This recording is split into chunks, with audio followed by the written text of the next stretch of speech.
মেয়েরা যখন বয়ফ্রেন্ডের সঙ্গে ফুচকা খেতে যায়। এ কি কাকু, তুমি এত বড় বড় ফুচকা দিচ্ছ কেন আমাকে? এই ফুচকাটা খাওয়ার জন্য তো আমার এত বড় হাওয়া হবে না। দেখেছো বাবু, তুমি কিছু বলো, আমি কিন্তু পরের দিন থেকে এই দোকানে কোনোদিনও ফুচকা খেতে আসবো না। কত বড় বড় ফুচকা দিচ্ছে বলো, দূর ছোট ছোট ফুচকা দাও।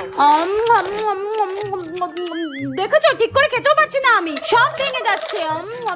আর যখন একা ফুচকা খেতে যায়। কাকু, বেশ ঝাল ঝাল করে ফুচকা মাখো তো, আর আমাকে কিন্তু বেশ বড় বড় ফুচকা দেবে, ঠিক আছে? হ্যাঁ, আপনি আগের দিন বলছিলেন না বড় ফুচকা খেতে পারেন না। না কাকু না, আমি ছিলাম না, ওটা হয়তো অন্য কেউ ছিল। হয়তো তোমার দোকানে এত কাস্টমার আসে, তুমি চিনে বসে রয়েছো। দাও তো পাতা দাও। এই নিন। দাও।